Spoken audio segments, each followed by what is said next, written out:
बिस्मिल्लाहिर्रहमानिर्रहीम, अस्सलाम वालेकुम, माय नेम इज़ मोहम्मद वैस। तो आज की इस वीडियो के अंदर हम डिस्कस करेंगे कि जब अमेज़ोन के सेलर्स जब प्रॉफिट मार्जिन कैलकुलेशन करते हैं तो उसके दौरान बहुत ज़्यादा मिस्टेक करते हैं। कौन कौन सी ऐसी वो मिस्टेक कर लेते हैं, आज हम उन मिस्टेक्स को डिस्कस करेंगे ताकि इन फ्यूचर जब आप इस चीज़ को लेकर चलें, इस चीज़ को चेक करें तो उन मिस्टेक को फिर आप दोहराएं ना, ठीक है, जिसके अंदर आपके प्रॉफिट मार्जिन जो है ना डिस्टर्ब होता है और उसके साथ साथ फिर आपका बिजनेस जारी बात है वो पूरा डिस्टर्ब हो जाता है। तो कुछ ऐसे पॉइंट्स हैं जो कि हम यहाँ पर डिस्कस कर लेते हैं।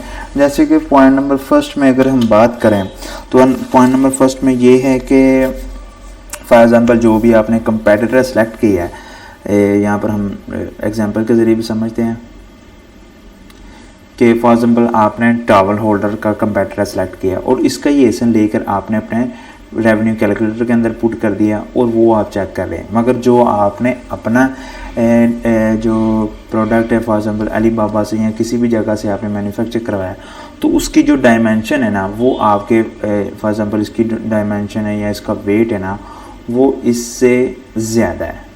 इसकी डायमेंशन और वेट वगैरह वो आप यहाँ से इजीली चेक कर सकते हैं और आपने जो मैन्युफैक्चर कराया है उसकी जो फीसिस है ना वो ज़्यादा है। तो ज़्यादा होने की वजह से फिर आपका जो प्रॉफिट मार्जिन है ना और यहाँ पर उसकी स्टोरेज फीस के अंदर उसको ज़्यादा हो जाएगी कि अगर फॉर एग्ज़ाम्पल यहाँ पर इसकी 0.03 पाउंड आपको दिखा रहा है या डॉलर आपको शो करवा रहा है तो वो 0.05 हो जाएगी, 10 हो जाएगी, 12 हो जाएगी। तो इस तरह वो बढ़ जाती है क्योंकि आपकी डायमेंशन और आपका वेट आपके कंपेटिटर से ज़्यादा और जिस कंपेटिटर को आप माइंड में रख कर यहाँ पर प्रॉफिट मार्जिन कैलकुलेट कर रहे हैं तो उसका तो कम है, तो अमेज़ोन उससे कम फीस चार्ज कर रहा है। आपका अगर डायमेंशन भी ज़्यादा है और आपका वेट भी ज़्यादा तो अमेज़ोन आपसे ज़्यादा चार्ज करेगा और ये चीज़ आपको पता नहीं होती। आप इस कंपेटिटर के हिसाब से इसके वेट और डायमेंशन के हिसाब से वहाँ पर प्रॉफिट मार्जिन कैलकुलेट करते हैं और आप कहते हैं हमें तो यार इतना प्रॉफिट मार्जिन मिल रहा है तो ये तो ठीक हो गया, ओके हो गया। मगर बिहाइंड द सीन ये होता है कि आपका प्रोडक्ट का वेट और डायमेंशन ज़्यादा होने की वजह से यहाँ पर भी फीसिस वगैरह भी ज़्यादा हो जाती है और जिससे आपका प्रॉफिट मार्जिन डिस्टर्ब होता है। तो कोशिश करें बल्कि ये चीज़ को अपने ऊपर फ़र्ज़ कर लें कि जब भी आपने किसी भी कंपेटिटर को सिलेक्ट करना है ना उस कंपेटिटर के डायमेंशन और वेट से थोड़ा सा कम ही आपके प्रोडक्ट की डायमेंशन और वेट हो। डायमेंशन भी थोड़ी सी कम हो, वेट भी थोड़ा सा कम हो ताकि जो प्रॉफिट मार्जिन आप यहाँ पर कैलकुलेट कर रहे हैं इससे भी ज़्यादा आपको मार्जिन मिल जाए। जैसे यहाँ पर 45% आपको मिल रहा है तो वो आपका 46 हो जाए, 47 हो जाए। तो इस तरह आपको एक और प्लस पॉइंट मिल जाएगा जो कि आप अपने प्रॉफिट मार्जिन को मेंटेन कर सकते हैं। एक तो गलती यहाँ पर सेलर्स ये करते हैं।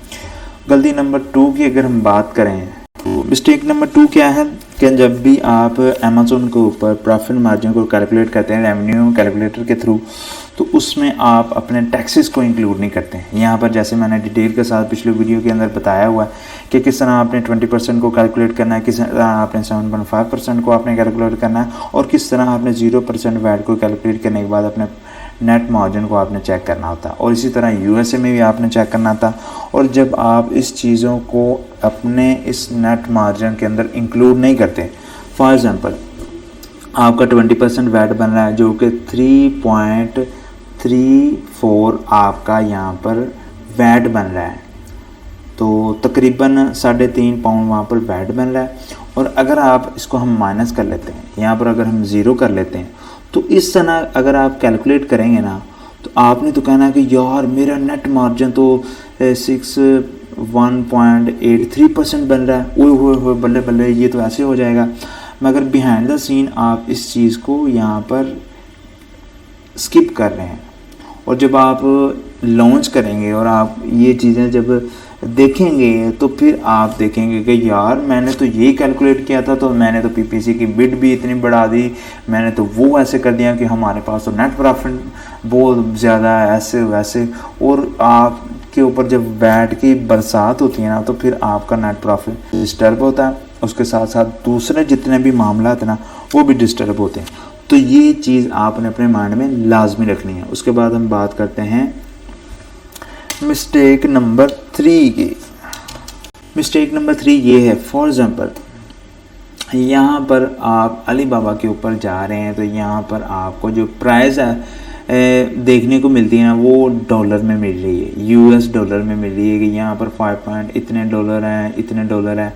और अगर आप किसी और मार्केट प्लेस के अंदर फॉर एग्जांपल यूके की बात करते हैं कि यूके में आपका पाउंड है करेंसी, और यहाँ पर आप चेक कर लेते हैं, यहाँ प्राइस ले लेते हैं डॉलर में। यहाँ अगर आप कनाडा मार्केट में तो वहाँ पर कैनेडियन डॉलर है, तो वो वहाँ पर मनी एक्सचेंज का जो डिफरेंट है ना, उसकी जो प्राइस है वो वहाँ पर आपका फ़र्क आ जाता है। यहाँ पर आप डॉलर की बात कर रहे होते हैं और नेट प्रॉफिट के अंदर आप यहाँ पर पाउंड में कैलकुलेट कर रहे होते हैं, जिसके ज़रिए फिर आपका नेट मार्जिन है ना वो डिस्टर्ब हो जाता है, नेट प्रॉफिट आपका डिस्टर्ब हो जाता है, क्योंकि आप जो करेंसी ना उसको चेंज नहीं करते, वहाँ से बस प्राइस ली, वहाँ से वो प्राइस ली और उसको यहाँ पर पुट करके आपने नेट मार्जिन वहाँ पर कैलकुलेट कर लिया। एक करेंसी एक्सचेंज आपने की नहीं, ताकि उस रेट के हिसाब से ही आपको वहाँ पर प्राइस वगैरह मिले। उसके बाद हम पॉइंट नंबर 4 की बात कर लेते हैं, जो कि वो भी कॉमनली है, उस मिस्टेक को बात कर लेते हैं।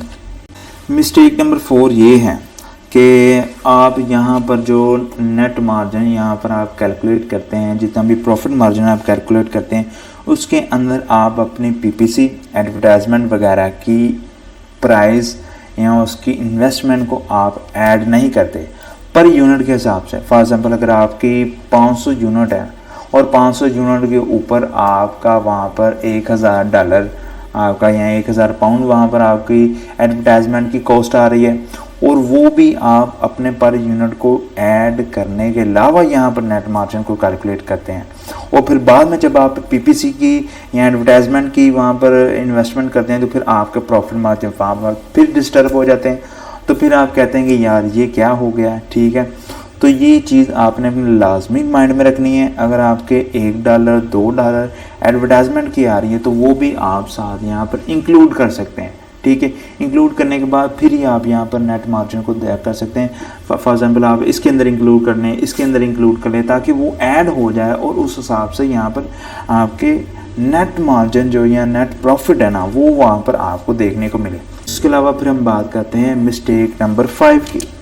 ये भी बहुत कॉमनली है जो कि लोग स्किप कर लेते हैं। यहाँ पर हम रेवेन्यू कैलकुलेटर के अंदर आते हैं, सारी चीज़ें आपने पुट कर दी, मगर आपने देखा कि किस मंथ के अंदर आपने अपने प्रोडक्ट को लॉन्च करना है। यहाँ पर 2 क्राइटेरिया अमेज़ॉन की तरफ से रेवेन्यू कैलकुलेटर के अंदर आए हुए हैं। फर्स्ट में है जनवरी से लेके सितंबर तक। ये एक क्राइटेरिया है कि अगर आपने इन मंथ के अंदर प्रोडक्ट को लॉन्च करना है तो फिर आप उस हिसाब से यहाँ पर प्रॉफिट मार्जिन कैलकुलेट करें। और दूसरा क्राइटेरिया यहाँ पर अक्टूबर से दिसंबर तक, ठीक है, जो कि लास्ट क्वार्टर भी हम इसको कहते हैं। तो अगर आपने इसके अंदर इसको लॉन्च करना अपने प्रोडक्ट को तो फिर आप यहाँ पर रखेंगे। यहाँ पर अगर आप रखेंगे तो यहाँ पर आप देख सकते हैं कि monthly storage cost per unit आपको पड़ रही है 0.03, जो कि इस 2 क्वार्टर के अंदर आपको देखने को मिल रही है।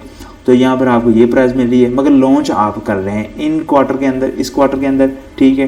तो फिर वहाँ पर आपकी ये जो कॉस्ट है ना वो ज़्यादा हो जाएगी। जैसे आप इसके ऊपर आप क्लिक करेंगे ना तो यहाँ पर आपको 0.05% हो जाएगी, और इससे भी फिर आपके जो प्रॉफिट मार्जिन है ना वो डिस्टर्ब होना शुरू हो जाएगी।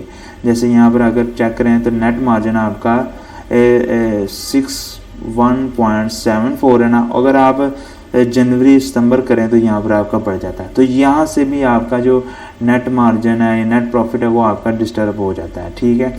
तो ये भी आपने अपने लाजमी माइंड में रखना है कि कौन से क्वार्टर के अंदर आप अपने प्रोडक्ट को लॉन्च कर रहे हैं, फिर उस हिसाब से यहाँ पर अपने प्रॉफिट मार्जिन को कैलकुलेट करेंगे, ठीक है। ये कुछ ऐसी छोटी छोटी सी मिस्टेक है जिसके ज़रिए आप अपने प्रॉफिट मार्जिन का ना बेड़ा ही गर्क कर लेते हैं। आप चेक कुछ करते हैं और देख कुछ लेते हैं, माइंड में कुछ होता है, जब बाद में लॉन्च करते हैं तो फिर आप अपना सर पकड़ के बैठ जाते हैं कि यार ये मुझसे क्या हो गया। तो इसीलिए जब भी आपने किसी बिज़नेस के अंदर इन होना है ना तो हर चीज़ को कैलकुलेट करने के बाद ही फिर आप वहाँ पर उसको लॉन्च करें, जो कि फिर सक्सेसफुली भी आपका चलेगा।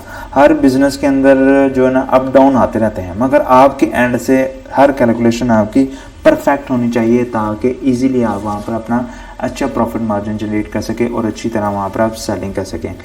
तो यही मिस्टेक वगैरह है जो कि कॉमनली आप करते हैं। तो मिलते हैं फिर नेक्स्ट वीडियो में, तब तक के लिए अल्लाह हाफिज़।